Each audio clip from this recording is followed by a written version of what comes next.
আমার ভাইরা, আল্লাহর রাসূলকে সাহাবায়ে কেরামরা কত ভালোবাসতেন। আল্লাহর নবীর প্রিয়তম সাহাবী হযরতে বেলাল রাদিয়াল্লাহু তাআলা, ওই ইথিওপিয়ান কালো বেলাল, জোরে বলেন ঠিক কিনা? আল্লাহর রাসূলকে কেমন ভালোবেসেছেন। আল্লাহর রাসূল যখন মেরাজে গিয়েছিলেন, হযরত বেলাল হচ্ছে দুনিয়ায়। আল্লাহর রাসূল যখন জান্নাতে গিয়েছিলেন, জান্নাতে গিয়ে দেখতে পায় হযরতে বেলালের জুতার আওয়াজ ওই জান্নাতের মধ্যে টস টস করে আওয়াজ হচ্ছে। আল্লাহর রাসূল হযরত জিবরাইলকে জিজ্ঞাসা করলেন, জিবরাইল ওই জান্নাতে কে? জিবরাইল বললেন, ইয়া রাসূলুল্লাহ, ইয়া হাবিবাল্লাহ, সে হচ্ছে আপনার মুয়াজ্জিন, কালো মুয়াজ্জিন ইথিওপিয়ান। হযরতে বেলালের আওয়াজ শোনা যাচ্ছে, জোরে বলেন সুবহানাল্লাহ। আল্লাহর রাসূল জিবরাইলকে বললেন, কি এমন বেলাল আমল করেছে তার আওয়াজ জান্নাতের মধ্যে শোনা যাচ্ছে? জিবরাইল উত্তর করলেন, আল্লাহর রাসূল যখন আল্লাহর রাসূলের প্রিয়তম সাহাবী ওগো নবীজি হযরত বেলাল যখন মসজিদে প্রবেশ করতেন, মসজিদে প্রবেশ করার সাথে সাথে 2 রাকাত দুখুলুল মসজিদ, 2 রাকাত নামাজ আদায় করে নিতেন। জোরে বলেন সুবহানাল্লাহ। শুধু কি তাই? আল্লাহর রাসূলের প্রিয়তম সাহাবী হযরতে বেলাল নবীজিকে কত ভালোবাসতেন, নিজের জীবনের চাইতে। জোরে বলেন ঠিক কিনা? এত নির্যাতন নিপীড়ন করা হলো। যেই বাড়িতে কাজ করতেন, ওই বাড়িওয়ালা যখন শুনতে পেলেন হযরতে বেলাল ইসলাম গ্রহণ করেছে, কালিমা পড়ে মুসলমান হয়েছে, লা ইলাহা ইল্লাল্লাহ পড়ে যখন মুসলমান হয়েছে, একাত্মবাদের ঘোষণা দিয়েছে, তাওহীদের ঘোষণা দিয়েছে, লা ইলাহা ইল্লাল্লাহ, আল্লাহ ছাড়া কোনো মাবুদ নেই। আছে? জোরে বলেন আছে? আল্লাহ ছাড়া মাবুদ নাই, রাসূল ছাড়া নেতা নাই। পড়েন না, আল্লাহ ছাড়া মাবুদ নাই, রাসূল ছাড়া নেতা নাই, ইসলামে ছাড়া নাই কোনো দিন, সেই দিনে আজ হৌরে দাখিল কুল্লু মুসলিমিন। আল্লাহ ছাড়া মাবুদ নাই, রাসূল ছাড়া নেতা নাই, ইসলামে ছাড়া নাই রে কোনো দিন, সেই দিনে আজ হৌরে দাখিল কুল্লু মুসলিমিন। আল্লাহ ছাড়া মাবুদ নাই, রাসূল ছাড়া নেতা নাই। জোরে বলেন না আমিন। কি আল্লাহ ছাড়া আমাদের কোনো মাবুদ আছে? রাসূল ছাড়া আমাদের কোনো নেতা আছে? আমার ভাইরা, আল্লাহ ছাড়া কোনো মাবুদ নাই, রাসূল ছাড়া আমাদের কোনো নেতা নাই। বেলাল যখন বললেন আল্লাহ ছাড়া আমাদের কোনো মাবুদ নাই, কোনো শরীক নাই, আল্লাহ এক, অদ্বিতীয়, কারো কাছে কোনো মাথা নত করা যাবে না, কারো কোনো গোলামি করা যাবে না। যাবে নাকি? যেই বাড়িতে বেলাল কাজ করতেন, বেলালকে তার চাকরি থেকে বিচ্যুত করে দিল, তার বেতন বন্ধ করে দিল, নির্যাতন নিপীড়ন শুরু করে দিল, বলল যে মুহাম্মদের কালিমা ছাড়ো, আর নাই তো আমার বাড়ি থেকে বের হয়ে যাও, আমার চাকরি থেকে তোমাকে বিদায় করে দিব। আল্লাহর রাসূলের প্রিয়তম সাহাবী হযরতে বেলাল, কালো হাবশী বেলাল ইথিওপিয়ান, বলছে আমার জীবন চলে যাবে, আমার জান যাবে, মাল যাবে, সব কিছু যাবে, বিন্দু পরিমাণ আমার অন্তর থেকে আমার আল্লাহর রাসূলের কালেমা বিন্দু পরিমাণও সরা যাবে না। জোরে বলেন সুবহানাল্লাহ। আল্লাহু আকবার। যে কালেমা পড়েছি, আমি মুসলমান হয়েছি, নির্যাতন করবা, নিপীড়ন করবা, আমার জান যাবে, মাল যাবে, সব যাবে, এরপরও আল্লাহর কালেমা থেকে বিন্দু পরিমাণ আমি বেলালকে সরাতে পারবো না। সুবহানাল্লাহ। তাহলে কেমন ভালোবাসা তাদের অন্তরে ছিল রাসূলের প্রতি। জোরে বলেন ঠিক কিনা? জোরে বলেন ঠিক কিনা? আমার ভাইরা, আল্লাহ রসুল যখন ইন্তেকাল করলেন, আল্লাহ রসুল যখন দুনিয়া থেকে চলে গেলেন, আল্লাহ রসুলের প্রিয়তম সাহাবী হযরত বেলাল গাট্টি গুল করে কাপড় চোপড় সব কিছু ব্যাগের ভিতরে পরে চলে গেলেন দামেস্কে। বেলাল বললেন, আমি আর মদিনায় থাকবো না। আল্লাহু আকবার বলুন না। যেখানে আমার রসুল আর বেঁচে নাই, আমার রসুল দুনিয়া থেকে চলে গিয়েছেন, যেখানে নবীজি নেই, আমি বেলাল আর এই মদিনাতে থাকবো না। চলে গেলেন দামেস্কে, কাপড় চোপড় ব্যাগের ভিতরে ঢুকিয়ে গাট্টি গোল করে দামেস্কে চলে গেলেন। আল্লাহু আকবার। সাহাবায়ে কেরামরা বললেন, বেলাল তুমি কোথায় যাচ্ছ? আল্লাহ রসুলের প্রিয়তম সাহাবী হযরত বেলাল বললেন, যেখানে নবীজি নাই, ও রসুলের সাহাবীরা, ও আমার ভাইরা, আমি আর থাকতে চাই না। রসুল যেখানে নাই, আমি বেলাল থাকবো না। আল্লাহু আকবার, আল্লাহু আকবার। আল্লাহ রসুলের প্রিয়তম সাহাবী হযরত বেলাল চলে গেলেন দামেস্কে। কিছুদিন পরেই বেলালকে স্বপ্নে দেখালেন। বেলাল, আল্লাহ রসুল বেলালকে স্বপ্নে দেখালেন, বেলাল আজ 1 সপ্তাহ হয়ে গেল রে বেলাল, তুমি আমার কবর জিয়ারতের জন্য যাচ্ছ না কেন? আল্লাহু আকবার, আল্লাহু আকবার, আল্লাহু আকবার। 1 সপ্তাহ হয়ে গেল বেলাল, তুমি কিভাবে এখানে রয়েছো? আমার রওজার পাশে জিয়ারত করার জন্য কেন আসো না? হযরত বেলালকে স্বপ্নে দেখালেন, যাও রওজা মুবারকের পাশে দাঁড়িয়ে গিয়ে জিয়ারত করো।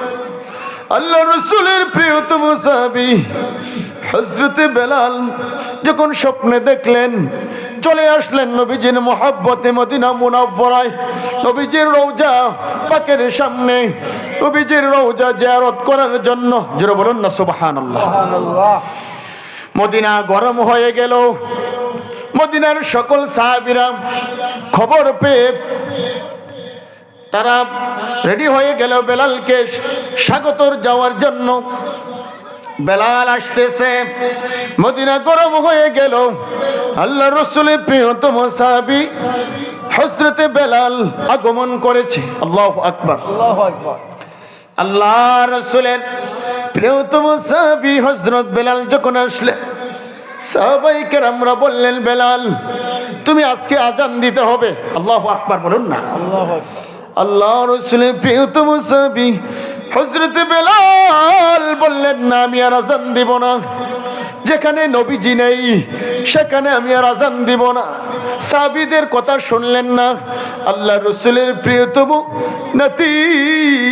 নাতিরা যখন হযরত হাসাইন রাদিয়াল্লাহু তাআলা আনহু, হুসাইন রাদিয়াল্লাহু তাআলা আনহু রিকোয়েস্ট করলেন, ওগো নবীজির সাহাবী, আমার নানা ভাইয়ের সাহাবী হযরত বেলাল, তুমি আজকে আজান দিতে হবে, আজান না দিয়ে যাইতে পারবে না। আল্লাহু আকবার, আল্লাহু আকবার। আল্লাহ রাসূলের প্রিয়তম সাহাবী হযরত বেলাল রাদিয়াল্লাহু তাআলা আনহু বললেন, ও নবীজির নাতি হযরত হুসাইন রাদিয়াল্লাহু তাআলা আনহু, আমি যখন আজান দেব, আমি যখন আল্লাহু আকবার বলে যখন আজান দিব, আমি সহ্য করতে পারবো যখন আশহাদু আন্না মুহাম্মাদুর রাসূলুল্লাহ,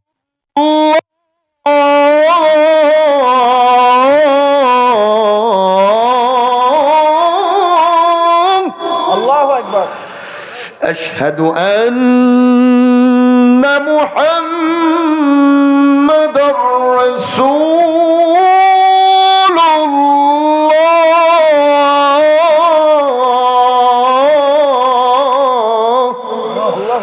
আল্লাহু আকবার যখন বলবো, আমি সহ্য করতে পারবো, আমি বেলাল মেনে নিতে পারবো। যখন আশহাদু আন্না মুহাম্মাদার রাসূলুল্লাহ বলবো, আমি বেলাল আর সহ্য করতে পারবো না। আল্লাহু আকবার, আল্লাহু আকবার। আল্লাহ রসুলের নাতিদের রিকোয়েস্টে বেলাল আজান দিলেন। আজান দেওয়ার পরে যখন আল্লাহু আকবার বললেন, বেলাল সহ্য করলেন, সবর করলেন। যখন আশহাদু আন্না মুহাম্মাদুর রাসূলুল্লাহ, যখন বেলাল বললেন, সাথে সাথে হযরতে বেলাল ওই মসজিদে নববীর মেহরাবের মধ্যে পড়ে গেলেন। জোরে বলুন না সুবহানাল্লাহ। তাকে হুশ করা হলো, জিজ্ঞাসা করলেন সাহাবীরা, তোমার কি হয়েছে? হযরতে বেলাল রাদিয়াল্লাহু তাআলা আনহু বললেন, ও নবীজির সাহাবীরা, আমি যখন আল্লাহু আকবার বললাম, আমি সবর করলাম, ধৈর্য ধারণ করলাম। আমি যখন আশহাদু আন্না মুহাম্মাদুর রাসূলুল্লাহ বললাম, দেখলাম যে আমার নবীজি, যেখানে নবীজি মসজিদে নববীর ওই মেহরাবের মধ্যে দাঁড়িয়ে খুতবা দিতেন, যেখানে নবীজি ইমামতি করতেন, নবীজি নামাজ পড়তেন, আমি আমার রাসূলকে দেখতে পাই না। সেই জন্য আমি বেহুশ হয়ে জমিনে পড়ে গিয়েছি। জোরে বলেন সুবহানাল্লাহ। জোরে বলেন আল্লাহ, আরো জোরে বলেন আল্লাহ। রসুলের মোহাব্বত, ভালোবাসা আমাদের অন্তরে থাকা লাগবে কি লাগবে না? জোরে বলেন, আরো জোরে বলেন। রসুলকে ভালোবাসতে হলে আমাদের কি করতে হবে? রসুলকে ভালোবাসতে হলে আমাদের কি করতে হবে? রসুলের সুন্নাহগুলি আমাদের কি করতে হবে? পালন করতে হবে। তাহলে আল্লাহ রসুল সাল্লাল্লাহু আলাইহি ওয়াসাল্লাম তিনি আমাদেরকে কি করবেন? সুপারিশ করবেন। আল্লাহর নবী, বিশ্ব নবী মুহাম্মাদুর রাসূলুল্লাহ সাল্লাল্লাহু আলাইহি ওয়াসাল্লাম, মান আহাব্বা সুন্নতি ফাকাদ আহাব্বানি ওয়া মান আহাব্বানি কানা মা'i ফিল জান্নাহ। সুবহানাল্লাহ, সুবহানাল্লাহ। যারা আমার রাসূলকে ভালোবাসবে, আমি রাসূলকে ভালোবাসবে, আমার আল্লাহকে ভালোবাসবে, কানা মা'i ফিল জান্নাহ, তারা জান্নাতে প্রবেশ করবে। জোরে বলুন না সুবহানাল্লাহ, সুবহানাল্লাহ। সম্মানিত ভাইরা, সাহাবীদের কত ভালোবাসা ছিলেন রাসূলের প্রতি, কত ভালোবাসতেন। যারা আল্লাহর প্রকৃত বান্দা, যারা আল্লাহর গোলাম, তাদের কি কোনো ভয় আছে? না। জোরে বলেন, কোনো ভয় আছে? না, কোনো ভয় নেই। এজন্য আমাদের আল্লাহ এবং আল্লাহর রাসূলের ভালোবাসা, মোহাব্বত অন্তর নিয়ে আমাদেরকে কি করতে হবে? চলতে হবে, থাকতে হবে। আল্লাহু আকবার। পারবো ইনশাআল্লাহ। আমাদের জীবনের চাইতে আমাদের পরিবার, আমাদের সন্তান সন্ততি, টাকা পয়সা, সম্পদ আদির চাইতে ভালোবাসতে হবে কাকে? আল্লাহকে, আল্লাহর রাসূলকে। আল্লাহ রাসূল বলেছেন, প্রকৃত ততক্ষণ পর্যন্ত তোমরা প্রকৃত মুমিন হতে পারবে না, প্রকৃত মুসলমান হতে পারবে না, প্রকৃত ঈমানদার হতে পারবে না, যতক্ষণ পর্যন্ত তোমরা তোমাদের নিজের জীবনের চাইতে, তোমাদের পরিবার পরিজন চাইতে, তোমাদের টাকা পয়সা সম্পদ সন্তানি চাইতে বেশি ভালো না বাসবা, ততক্ষণ পর্যন্ত তোমরা প্রকৃত মুমিন হতে পারবে না। আল্লাহু আকবার।